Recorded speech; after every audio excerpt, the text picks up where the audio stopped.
Hello and welcome to another edition of the Sporting Kansas City Show on your home for SKC Soccer, Sports Radio 810 WHB, wherever you get your podcasts and wherever you stream your video content. We appreciate you joining us today. We are presented by the delicious taste of Michelob Ultra. It's only worth it if you enjoy it. Nate Bukaty along with Trost and Jacob Peterson, and we are coming to you from the Compass Minerals National Performance Center, a.k.a. the training ground where Sporting Kansas City does their work every single day getting ready for games. And we got a special guest coming up for you on the show in a little bit. TBA, by the way, on that, because we're working through some things to find out exactly who we're going to be joined by in a little bit. But we're going to be ready for it. It's going to be a great conversation, I promise you, as it comes down the pike. But we've got a lot to talk about today, as well as Sporting Kansas City coming off a loss at the Colorado Rapids, and then another road game coming up this weekend against the Chicago Fire as well. Sporting Kansas City did some media availability today, so Ben Sweat and Nikola Vojinovic both spoke today, as did Peter Vermees, so we'll react to some of those comments as well. But guys, let's start off. Ali, I'll start with you. You were there in the Mile High City.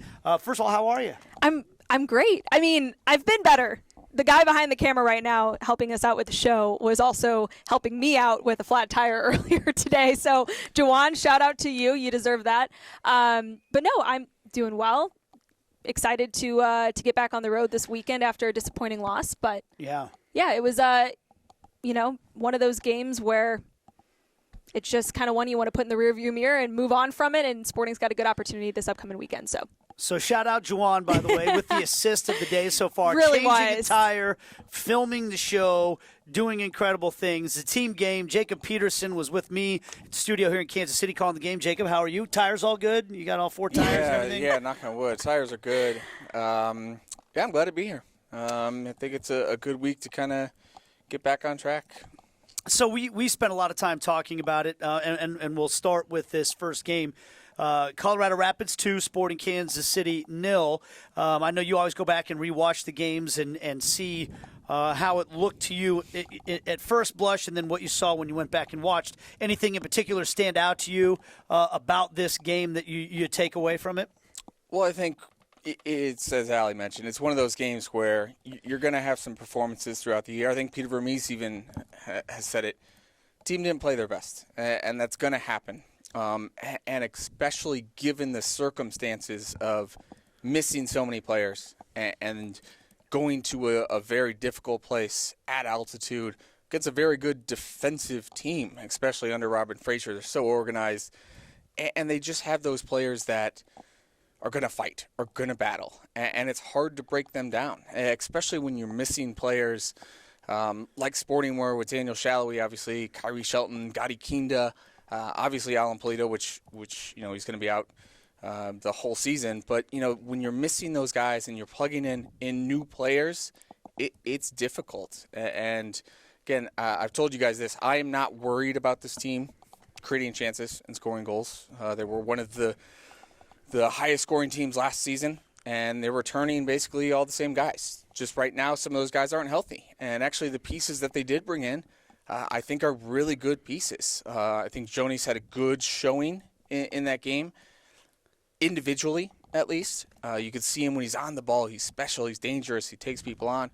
But as far as combining with his teammates, that stuff's just going to take time. And he didn't have a full preseason, came in just towards the tail end, a couple of days before the first game, I think. So, these things are going to take time. It's much easier to defend. It's easier to destroy than it is to create.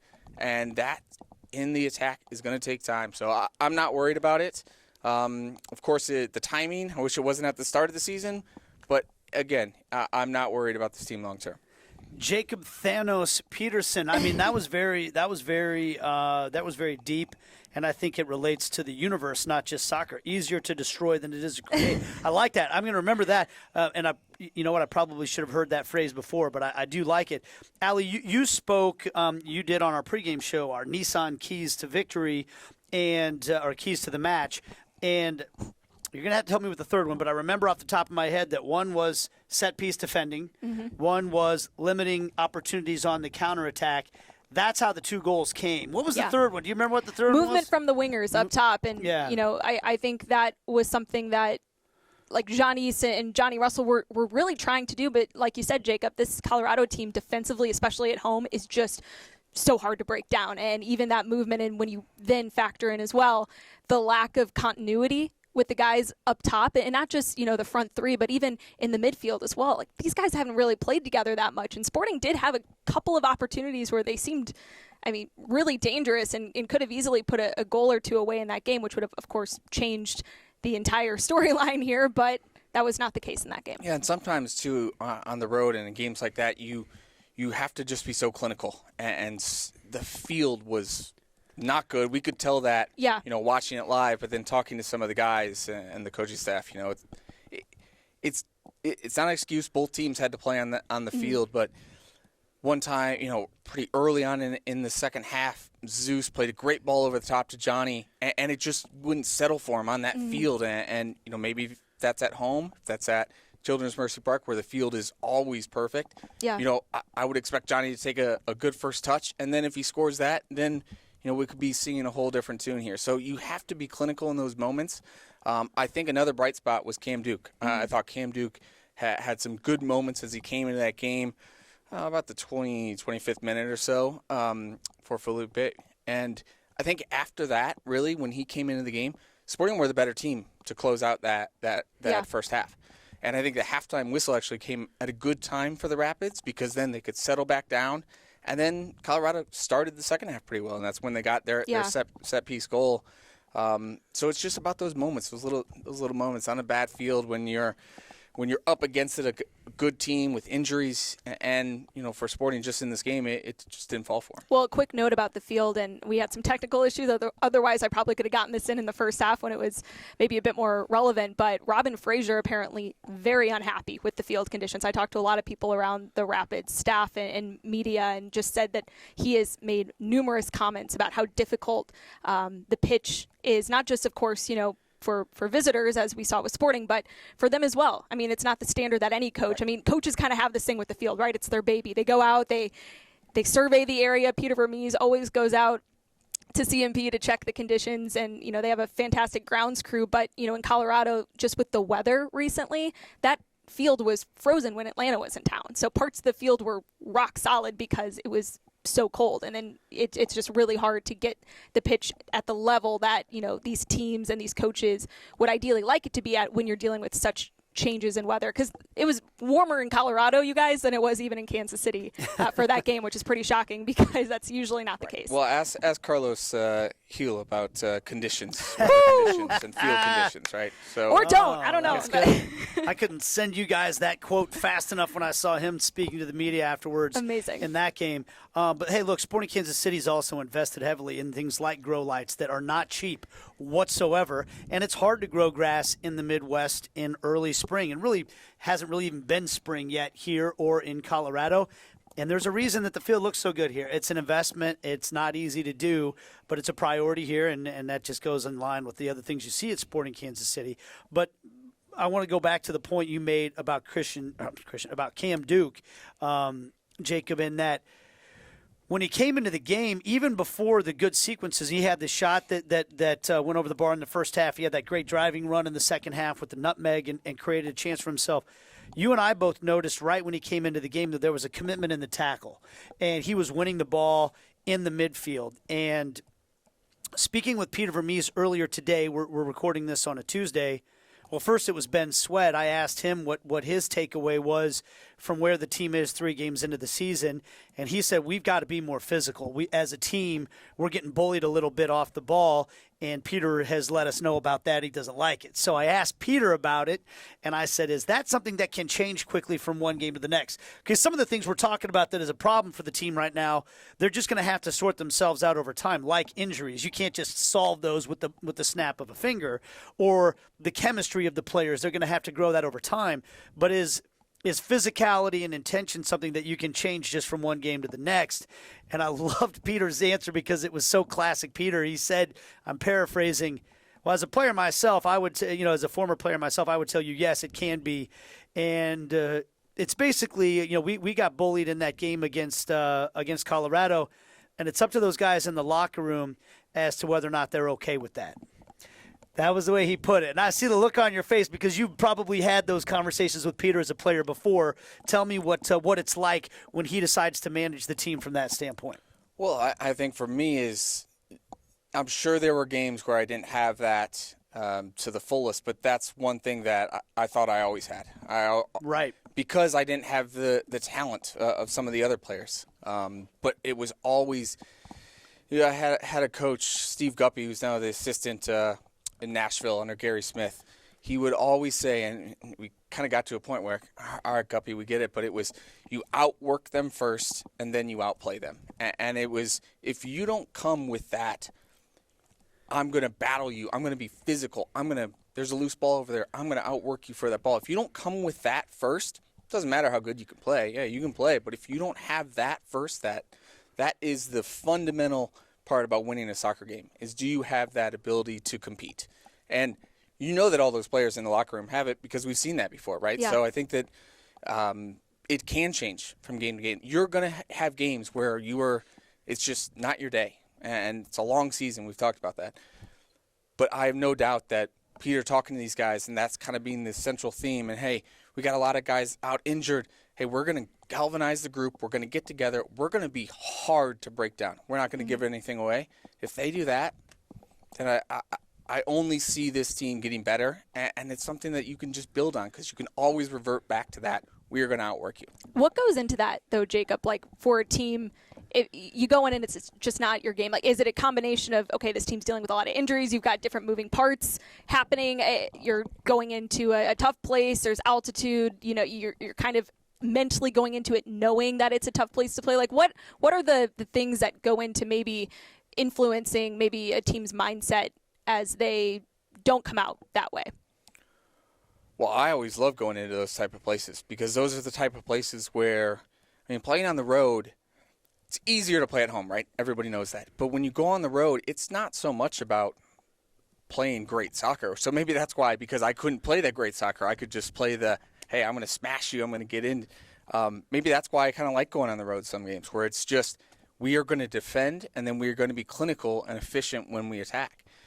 So I always like that. I like going into the tough places. But then again, last year we saw Sporting was great on the road. Yeah. And then in the biggest games too, and this was even a theme back when I played here, and it's just, I think, part of human nature, but you always raise your level. When you're going to Seattle, you're playing way up here. When you're playing, I'm going to say FC Cincinnati because they're the lowest ones, but when you're playing maybe a team that you don't think is as good as a Seattle is, you drop your level a little bit. It shouldn't be like that. Championship teams don't play like that, but human nature, you can do that. Colorado, I think, is a good team, though. They won the West last year, so that's not really an excuse. Right? Yes, that's not really an excuse for this game. But like I said, you're going to have games throughout the season where you're just not up for it. And it's important, though, to address that during the week, which they are, and then to right the ship the next game.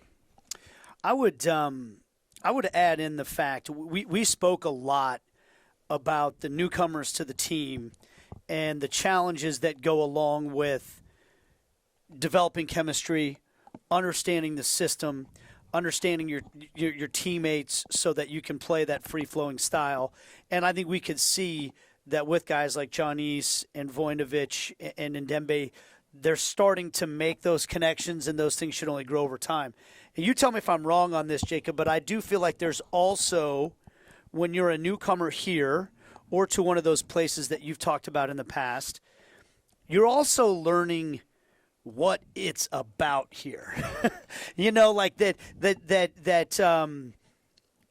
you might be a creative playmaker in the attack, but you're still expected to go bust things up and do the full workload defensively or whatever it is, just that ethos of the club here. There's a culture that's taken a long time to establish, and for new guys, and I don't mean this as an attack on anybody in particular or even an attack, just is that also a learning process? Not just the chemistry with your teammates, but learning what it's about. to wear the crest of Sporting Kansas City. Absolutely, and two, it's just learning about the way that the league's played. Yeah, I mean, throughout the league, right? Johnny's even said, he's like, I don't know these teams. I mean, you don't know your opponent as well as, like, say, a Graham Zusi who's played in the league for 14 years here at Sporting Kansas City. He knows these guys around the league inside and out, whether it was a former teammate of his or just going up against these same opponents year in and year out. Voinovich said this at the media today too, Jacob, that somebody asked him what's your initial reaction of the league after one game, and he said it was really physical.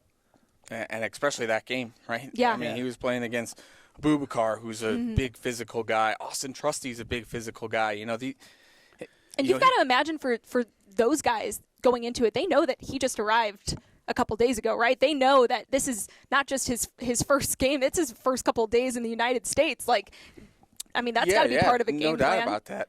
But on the flip side, too, you could say, hey, well, they don't know my qualities. They don't know how to defend me. I'm going to exploit it then on the flip side. But to go back, Nate, you do have to learn what it means to be a sporting player, and that no matter what, you're going to outwork the other team, and then you're going to outplay them because there's a lot of really good players on this roster. But also, Peter and Brian Bliss and the staff's not bringing in guys who they haven't seen that before, or who they, not just some flamboyant type of playmaker who doesn't defend, who doesn't work hard. Everybody that they bring in and that they're scouting, that's a staple. They have to at least have that. They have to have shown that somewhere for them to come in here. And it might need to improve, might need to get better, or put a little bit more importance towards that aspect. But you got to have that battle. And I think the new guys, I'm not worried, again, about their ability to compete and get up. It's just about getting to know your teammates and how you want to play, what type of patterns are consistent. I mean, Voinovich had 3 trainings. You cannot expect a player to know exactly the system that Peter wants to play in 3 training sessions. It's impossible. So Sporting Kansas City, already 2 really difficult road games in the books. I think that's another thing to keep in mind when we talk about all this. And they got another road game coming up this weekend against the Chicago Fire. So we'll talk more about that, plus a special guest to be determined coming up next right here on the Sporting Kansas City Show on your home for SKC Soccer, Sports Radio 810 WHB, wherever you get your video and audio content. And we're presented by Michelob Ultra. It's only worth it if you enjoy it. Okay. And we are back on the Sporting Kansas City Show on your home for SKC Soccer, Sports Radio 810 WHB, wherever you get your podcasts, wherever you stream your video content. We are presented by the delicious taste of Michelob Ultra. It's only worth it if you enjoy it. We are at Compass Minerals National Performance Training Center, and we are here joined by our special guest. We told you we wanted to keep you waiting. Midfielder Cam Duke joins us now. It's been a busy day here at the complex. You've had training, you've had meetings and everything, and now you get to sit down with us. Cam, thanks so much for the time, man. How are you? Good. I'm doing very well. Thanks for having me. Okay, so we spoke with Peter Vermees and some of the other players today at media availability, and Peter was asked specifically about you and your performance against the Colorado Rapids over the weekend, and he actually had very nice things to say about you. He thought you played really well. Of course, you know how Peter is. He also, though, backed it up with some more challenges. Mm-hmm. Wants to see everybody take it to the next level and everything. But he's been positive on the job you did in preseason and then in the game that you had against the Rapids. How are you feeling about the way things are going so far for you to start the season? Yeah, I feel like so far we haven't gotten the results, but I think each game we're trying to do a little bit more than we did the last game. Obviously, Colorado, it was probably a bad performance, I feel like, just from everyone. We didn't play our style of play, and I think we just need to focus on the next game. But overall, we need to start getting points and wins as much as we can. Now, in that game, though, you had a couple of really good opportunities, especially going forward and around the box. When you watch that game back, and you said it was a bad performance from the team as a whole, some good moments, though, in that game and getting in dangerous areas. When you look back, what goes through your mind when you look back at the film of that game? Yeah, I think we did have a couple of opportunities. I think I had 2 opportunities to score, and I feel like I just need to get better in that aspect and finishing my opportunities when I get them. But I think in the first half towards the end, we started to keep the ball and started getting chances. So I think once the second half started, we needed to do that as well. But I think them scoring the second goal just kind of brought our confidence down, and we just need to have a better reaction from that. Yeah, the last 10 minutes of the first half, while the game was going on, Jacob and I were calling the game. That seemed like the best stretch of the game for you guys, and that's when you had that first chance that you're talking about. When you look back on that little window, when you guys were on the front foot creating some chances, what was clicking? What can you guys maybe hold on to from that and build upon? Yeah, I think that's when we started to play our game. People were moving off the ball. We were connecting passes, trying to break down the opponent in the final third, and that's what we just need to keep working on. And once we get more chances, we'll be able to finish them off. Okay, we'll move on from it here in just a second, but what makes Colorado such a hard place to play? I mean, the numbers back it up. You see it just week in and week out, how difficult they are to break down at home. Yeah. As a player, what is it? Yeah, I think they play really defensive when they don't have the ball. They play in like two low blocks, or a low block, two lines. And, yeah, they just are really compact, and it's really hard for, like, the midfielders to get in, like, spots to receive the ball, and even the wingers to, like, break down the defense. So I think that was part of the problem, but we just need to find solutions to go against them. We're visiting with Cam Duke, and I do want to talk to you about that second chance that you had, because I know Jacob was really excited, first of all, with the turn. You got the Meg on Mark Anthony Kay, and then drove up the field. I know, like, if you finish that one off with a goal, like, that's one of those ones that you're showing everybody for a long time just because of the way it started and everything came off.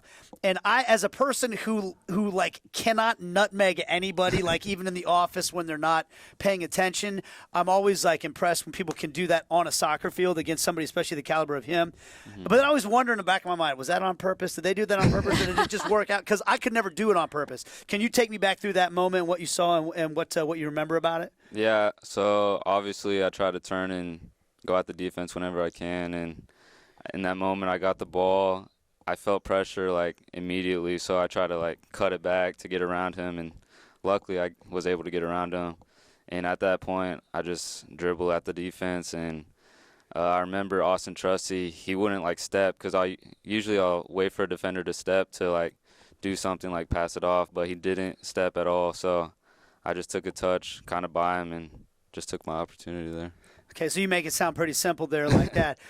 We noticed during the game then that Kay left one on you after that, like a little bit later. Do you think, if you do get a Meg on somebody, do you have to have your head on a swivel? Do you think that was like payback or anything? Like, does that happen a lot? Yeah, maybe a little bit. I mean, he kind of said something after, like, I was dribbling, like, too much, so he wanted to stick or lay one on me. So yeah. So he told you were dribbling too much? Yeah. Well, he said it kind of to the ref and me, but I feel like that was a pretty hard challenge on me. It definitely hurt. Have you ever heard that defense to a ref before? Like, hey, he was dribbling too much. I had to, I had to do it. Yeah. I feel like that's not a very good defense on his part. Okay, question one more about the nutmeg. Is it harder to nutmeg someone or to avoid getting nutmegged in a game?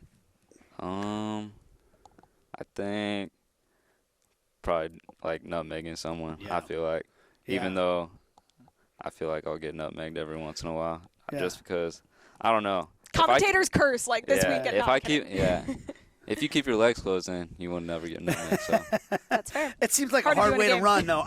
That's always been tough to me. We're visiting with Cam Duke. All right, Cam, I want to talk to you about a little more big picture stuff as you're coming into this, this season. You got some legit MLS experience under your belt last year. But every time, like, you're looking to take that next step. And one of the things that Peter did talk about today with all the young players was wanting to see guys like, look, there's a lot of injuries right now. There's opportunities out there in front of you. And what Peter said, though, is, look, young guys have to understand that there's a responsibility that goes into that, being a pro every day and the approach. And I'm curious, like, what have you learned about that aspect of it? Just like, what does it mean to be a pro now compared to maybe a year or two ago when you were first starting to get your taste of MLS action? Yeah, I think since we have a lot of injuries right now, it's very important each and every day to just play like you're playing in a game, because you need to be ready at all times. And whenever you get your opportunity is your time to shine, kind of. So when you look at how you prepared then for this season, coming off of, like Nate said, a year last year where you did get a lot of MLS experience, you had some big moments, goals, you had some firsts checked off the list. How do you take, or how did you, take that and turn it into motivation this offseason to take that next step? And what were some of those next steps that you noticed in your game or in your preparation that you needed to take going into this year? Yeah, obviously I was able to get a couple goals last year. I didn't have any assists, but there were times where I created chances, and I think that was like kind of the first step I needed to make. But now it's kind of getting more stats, getting more goals, assists, creating more chances to help the team, however, and ultimately get the wins. We're visiting with Cam Duke, and so one of the things Peter talked about when he said that about young guys is, when you're young, you want the guys to be humble, and you don't want them to have too big of a head, but at the same time, you have to have the confidence when you're on the field that just because a veteran's calling for the ball, for example, doesn't mean you have to give it to him. Just you don't have to show deference to him all the time, because once you're out there, you got to play. Is that hard? Like, I'm curious for you, because you got a lot of veterans around you out there. Yeah, I think at first maybe a little, just because they're older, they have more experience, and I guess whenever you hear someone call for the ball, your first instinct might be to play it to them. But I think as you get more games and get more comfortable, you start making decisions on your own and picking out the right ones. Have you had a moment with any of the veterans where maybe you did defer and you did, pass it off when you should have had the moment yourself, or maybe a time where they've come up and told you, like, hey, Dookie, take that one for yourself next time? Yeah, I think, a couple of times probably, just laying off the ball when I might have an opportunity to shoot, especially in training. That happens a lot. Maybe not too much in the games, but definitely in training that's happened a lot. And I think just learning from those actions and stuff, I can improve as a player. The other thing, it looked to me in the last game that you were pretty intent on getting some tackles in. Like right off the bat, that was actually what I noticed. We all know that you're dynamic going forward and that you can run at people, but how much of a part of the game or how much are you growing, and how big of a priority is it to grow in that area as like a ball winner in the middle of the field? Yeah, I think that's very important as a midfielder, because you need to avoid getting split as much as you can. And Peter's even talked to us like we need to be better defensively, start getting stuck in challenges, and once we win the ball, that's when we can possess the ball and go at the defense. So right now the team's dealing with quite a few injuries, like you mentioned, and some new guys coming into the mix, and a lot of players getting a chance to play with each other, probably like for the first time in real game time. How's it been with the new guys getting adjusted and acclimated into the group? I know some of them literally just arrived, weren't with you all in preseason, but how would you assess, where they're at right now, and what were your first impressions of like John Eason, Vunjevic? Yeah, I think all of them have been doing well, especially in training. I know it's been only a couple of weeks since some of them have been here, but I think they're picking up on like our tendencies and the way we want to play, and overall they've been doing well. And I think as we start to learn, or as time goes on, they'll start to learn like the ways how we do stuff, and we'll build our chemistry that way. I'm curious, you strike me as one of the pacier guys on the team. Speaking of the newcomers, and Dembe looks to me like he can fly. Yeah, he's really fast. Yeah. Do you guys ever foot race? Like, do you know who's faster? If you guys lined up? I don't think we have had a race yet, but he's definitely one of the fastest guys. Where do you think you would stack up? I don't know, to be honest. We might have to have a race after training one day. Are you trying to be humble right now? You don't want to brag too much about yourself, or No, I actually think he's a really fast player. Yeah. But I mean, maybe it might be close. Yeah. We'll have to see. John East too. He's pretty speedy. Yeah, they're both. We're gonna need to set that up on the training field one day. And well, I know, like with all the tracking that the team does now, like you can track top speeds and stuff. So maybe we'll have to pull those numbers and see. I know in Denbe, I think in the Houston game, Nate, correct me if I'm wrong, had the top end speed. Zeus was right there with him though at 35 years old. Yeah, so maybe we got to throw Zeusy in the mix too. Dang. I mean, we got a lot of fast players, I'm not going to lie. Well, so speaking of Zeusy real quick, because last season you did get one run out at right back against FC Dallas on the road when he was out for card accumulation? I'm trying to remember. I think it was down in Dallas. I can't remember if it was card accumulation or if he got hurt. No, I don't even remember, actually. Either way, you got the start playing right back. I know that was a position you played growing up for not a lot. It had been a while. Yeah. What was it like, talking with Zusi before that? I know you've got mentors in the midfield, but is Zusi a mentor of yours for if there's ever a time that you're coming back in it right back? Yeah, I think Zusi is a very good mentor just because he has so much experience and along with all the other veterans. But, before that game, Zusi was kind of telling me and helping me out a little bit, just like on positioning and like my first touch would be trying to go forward and all this stuff. But, I think whenever he gives me information, I try to take it in, and I think it's very helpful. Well, Cam, we really appreciate the time, and, hopefully good luck in Chicago, and you get that first road win under your belt and all that, and we'll be talking to you again real soon. Awesome. Thanks for having me. All right, that is Cam Duke. We will take a break. When we come back, Jacob Peterson will rejoin us, and we'll preview that game against the Chicago Fire. They got some big names they brought in the offseason, and it's another road game for Sporting Kansas City coming up. That's right after this on the Sporting Kansas City Show, presented by Michelob Ultra.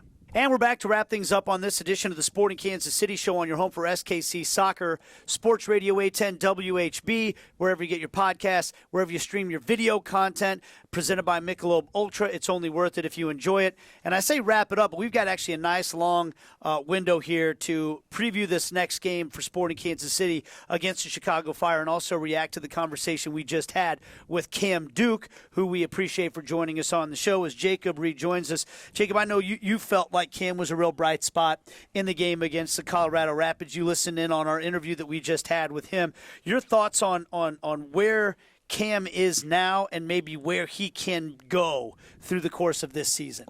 Yeah, well, I think the one thing that stands out to you when you watch Cam play is just that burst, that explosive, first, 5 steps to create that separation. And it almost looks like he's gliding out on the field. And you either have that or you don't. Mm-hmm. Right. And that's something that I think separates him from – it's his one unique type of talent and his ability that can get him minutes no matter what.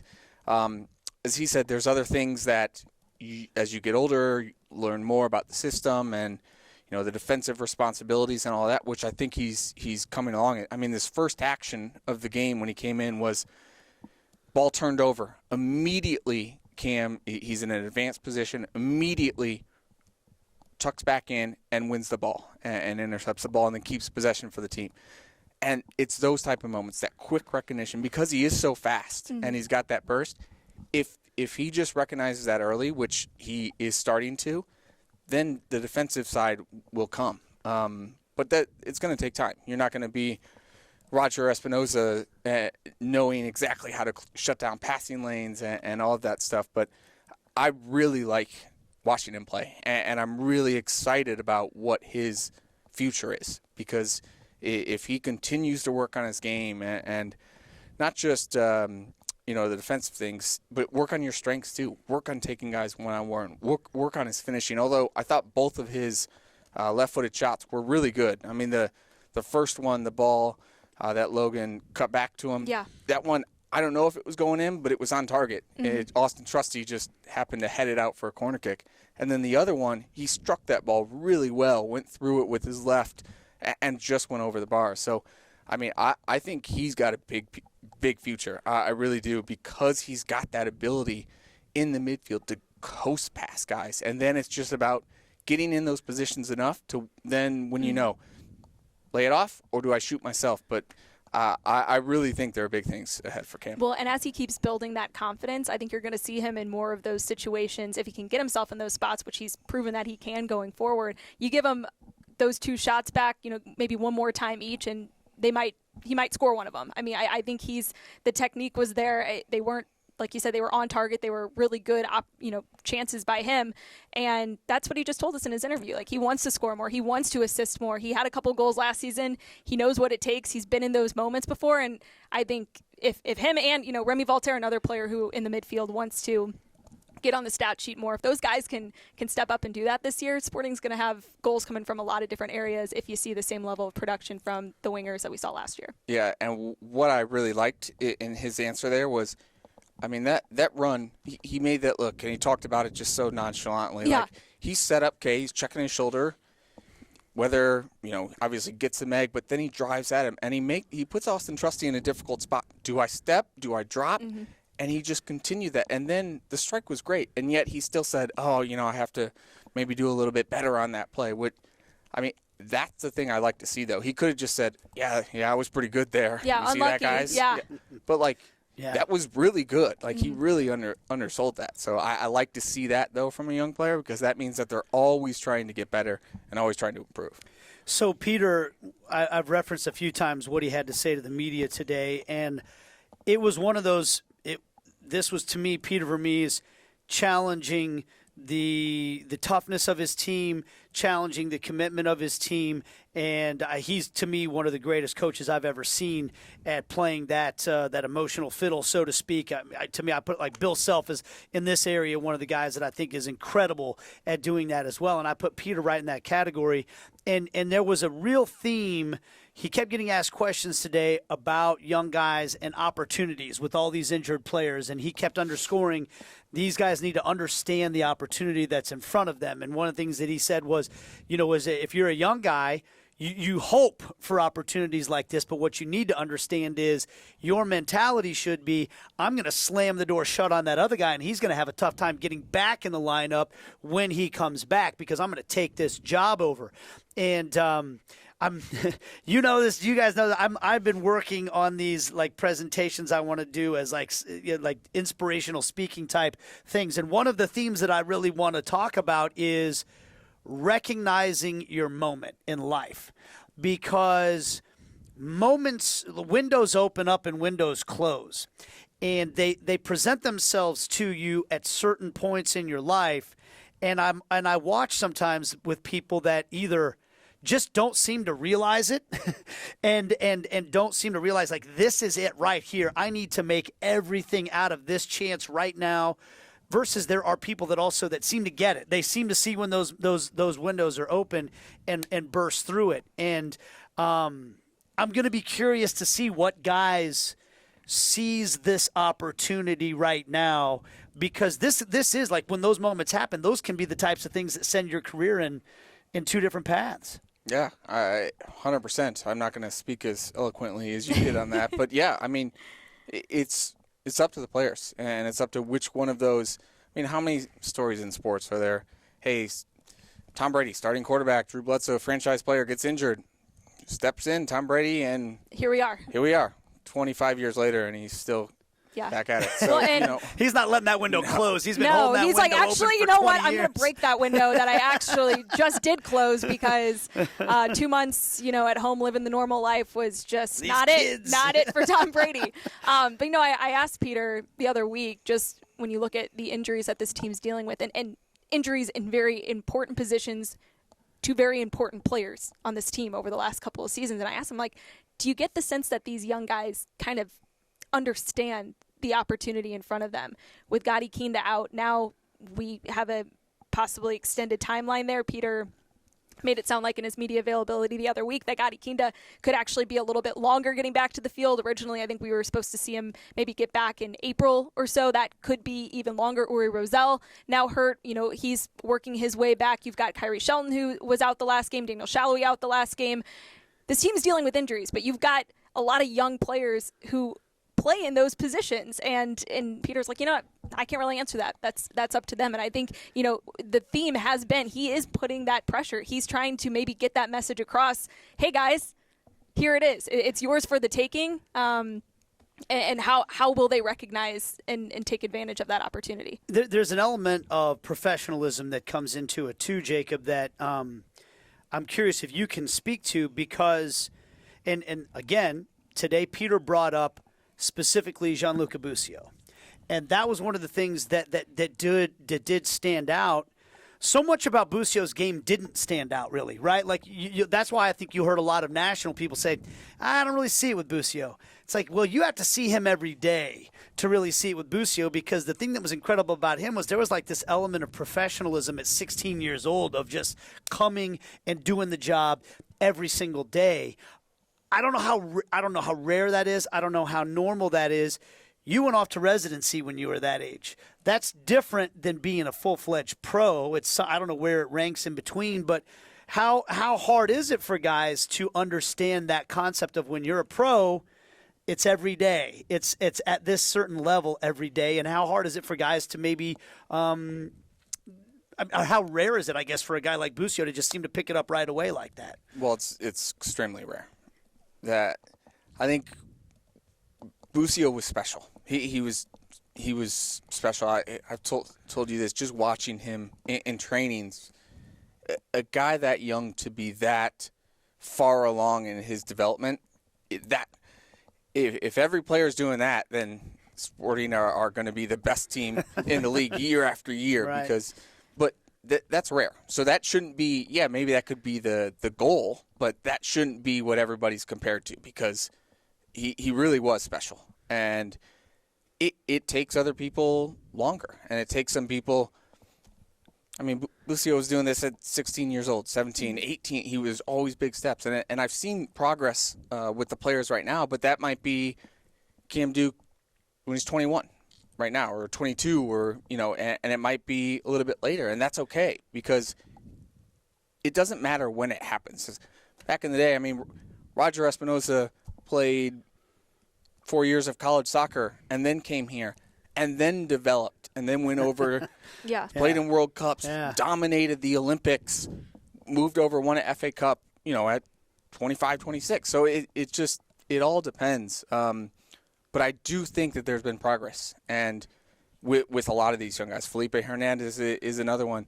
We were just talking about Jake Davis out there. He's a player that maybe can take a next step. But there are a lot of guys out there. It's just, as Peter said, who's going to be that guy? Yeah. And the coaches always like to say, I don't pick the team. The team picks itself, right? And it's up to the players to say, I'm going to force my way. I'm going to make it impossible for you not to play me. And we just have to sit back and see who exactly that's going to be. And my big question is, because there is an urgency to that right now with the injuries. So it's like, how fast-tracked can that become for somebody? How quickly can maybe that next step come together to solidify a starting spot on the field? That's, I think that is the exciting part about where we are right now. I know there's a lot of questions with this team. A few games in, they're not necessarily happy with where they're at. You throw injuries on top of that too, new guys in the mix. Like, there's a lot of, I think, exciting things to look forward to with the development of some of these players and how they maybe find their way into maybe not a starting spot, but a really consistent, depth piece in this team that's going to be really crucial to the long-term success. Because as we saw last year, you got to have a bench that can step in and help, because it's a long season, and once you get down to the end, you have to have those players to rely on when injuries might and often will pop up. I think that's an interesting point. We could be very well at the end of the season talking about, man, remember how tough it was, all those injuries at the beginning of the year? Kind of a blessing now, because we have all these players that got thrown into the fire and developed early on in the season, and now they know they can play. They know how to play with the team. So we'll see how that all shakes out. Let's talk about the next game now, guys, before we run out of time. Chicago Fire hosting Sporting Kansas City, 5 o'clock. On Saturday. You can watch the game on 38 The Spot, on SportingKC.com, and on the Sporting KC app. Great numbers, by the way, on everybody downloading and watching the app. And I know there might have been a little bug here or there. We're going to keep ironing those things out. It's going to get better and better and better as the season goes on there. So hopefully we get to see you guys, a whole bunch of unique subscribers and downloaders, or whatever you call it, streamers, at the same time on Saturday. You can tell Mr. Technology over here. Let's talk about the game, though, Jacob. You've been breaking down film of this Chicago Fire team. They opened up the season with a couple of pretty ugly 0-0 draws, but they got a 2-0 win at D.C. United in the wake of that snowstorm. They didn't have to play quite in as bad of conditions as they did up in New England. But what did you take away from maybe that win in particular for Chicago and what you've seen from them overall this year? Well, we didn't really know going into the season what the Fire were going to be. I mean, remember the drama at the end of last season where they already told some of their players their options weren't getting picked up. They weren't bringing them back in. Before the last game, it was kind of wild. But, I mean, they ended up releasing and getting rid of a lot of the players that played there. Obviously, Rafael Vicky fired him, let go of him, parted ways, brought in Ezra Hendrickson, young, up-and-coming head coach, had a lot of experience as a player, had a lot of experience at successful places in Columbus, the Galaxy, Seattle for the majority of that as an assistant coach. So he's definitely he knows what it takes to win in this league. But we still didn't know. They have so many new pieces.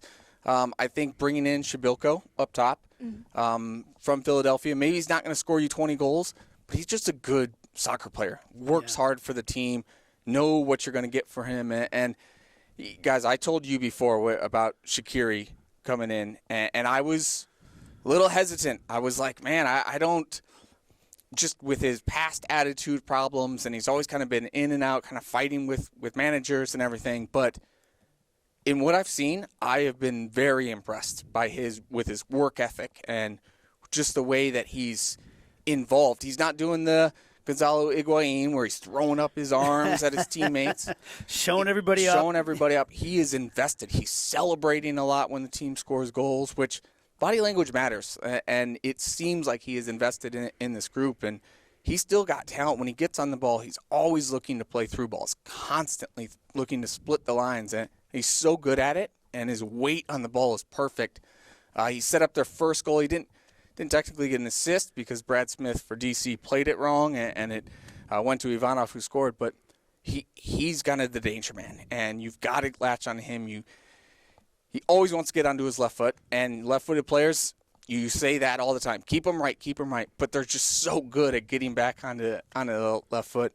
If you can kind of prevent the ball getting to him, then I think you can get in business. But I mean, they got some good pieces. Jimenez, who's their defensive mid with Pineda. I like both those players. Jimenez is outstanding, and Pineda is a younger player who I've liked for a couple of years now. I think he's been pretty good. So, I mean, they look good. They look good defensively, but we still don't know who they are. 3 games in, new coach, new team, and that weather, too, it's probably going to be windy down in Chicago. I mean, we'll see, but it's a tough game for Sporting to go on the road to. Well, and, I mean, riding 3 shutouts now, about to become potentially this weekend on a very short list of teams to get 4 straight shutouts at the start of a season. Not happening. Oh, yeah, though. I'm just saying that's the streak that they're currently riding right now.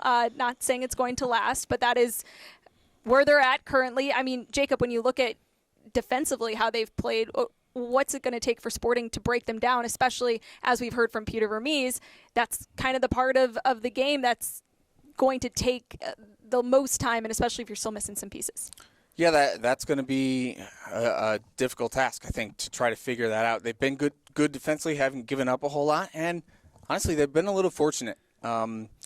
Watching, I know all the talk around Slonina and 17-year-old goalies in with the national team. He's got 3 shutouts, like you said, to start the season, but there's been some shaky moments where he's made up for it because he's long, he's a huge goalkeeper, athletic, but he spilled a couple, left some right at the doorstep that the other team couldn't finish. Crosses, does he come out? Does he not? He's 17, so there's still. But I think the hype train's getting a little bit too far out and ahead of him, and train's running out of steam right now. I'm not going to stand here for any Gaga Slonino slander just because of the fact that he's a Polish American like myself. And, I listened to him on the Extra Time podcast talking about Głomki and pierogies, which is what I grew up on.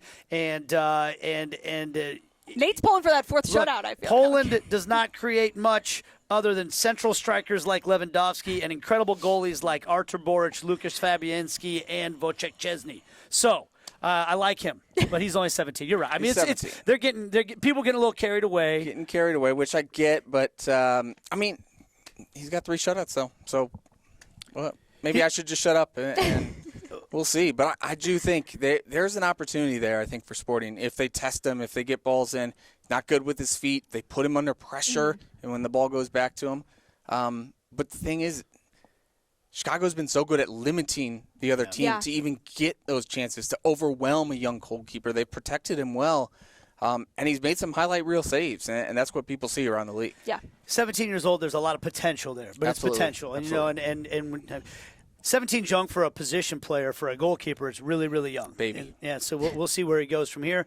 Hopefully that shutout streak ends coming up on Saturday. Again, 5 o'clock kickoff between Sporting KC and Chicago Fire. Our pregame coverage will be at 4:30 on 38 The Spot and on the online streaming. And, of course, you'll be able to listen to that game on Sports Radio 810 WHB or ESPN 94.5 FM, depending on what happens with the NCAA tournament as well coming up this weekend. So that's going to do it for us. Our thanks to Cam Duke for joining us on the show, Jacob Peterson and Allie Trost, our friends at Michelob Ultra. It's only worth it if you enjoy it. Jawan for changing Allie's tire so that we can make this show happen as well. And thanks to you for watching and listening. We'll see you next time right here on the Sporting Kansas City Show.